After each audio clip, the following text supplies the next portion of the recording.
একবার দুবার এলো তারপর চলে গেল। সুপ্রভাত রাজা।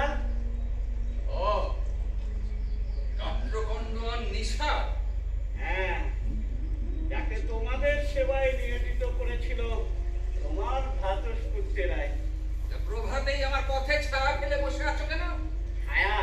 এ, অন্ধ বোঝে ছায়া কি? কি? কাকে বলে ছায়া? তাছাড়া একশত সন্তানের মৃতদেহ ডিঙিয়ে দিব্যি তো চলে এলে, আর সামান্য এক বিষাদের ছায়া পার হতে পারছো না রাজা। ব্যঙ্গ করো না তিলক। ভূমিহীন প্রজা, রাজ্যহীন রাজা উভয় দয়ার পাত্র হতে পারে, কিন্তু ব্যঙ্গের নয়। সৌরভ কুলপতি একদা ভারত সম্রাট কিনা আজ দয়ার পাত্র? সে যেন জলে ভাসে শিলা। তা হঠাৎ দয়ার কথা শুনতে যে বড়।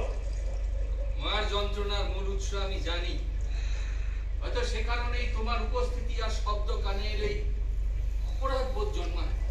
কোন অপরাধের কথা বলছো তুমি? তুমি খুব ভালো করেই জানো আমি কোন অপরাধের কথা বলছি। মধ্যম পাণ্ডবের অপরাধের দায় নিজের বলে মেনে নিচ্ছ যে বড়। নতুন কোন কৌশল বুঝি? কৌরব আর পাণ্ডব উভয়ই থাকতো রাষ্ট্র। যে কোনো একজনের অপরাধে আমিও তো অপরাধী বটেই। বাহ, বেশ মহান হয়ে উঠেছে দেখছি। আসেনি। তাহলে বলছো যে রাজ্যগৃহে আগুন ধরিয়ে এসছে। ভীমসেন অপরাধ করেছিল, হ্যাঁ, অপরাধ তো বটেই। আর আগুন যদি পুরো চল লাগাতো তাহলে? তাহলেও অপরাধের গুরুত্ব কিছু কম হতো না। মিথ্যে কথা। ছেড়ে দাও। মানব করতে এসো মিথ্যে বলতে বাধে না তোমার? আগুন যদি পুরো চল লাগাতো, হয় দুর্ঘটনা বলে চালাতে, নয়তো অশুভ শক্তির নামে বিরাট পাঞ্চাল কিংবা মৎস্য দেশের কাছে দোষ চাপাতে, তাই তো?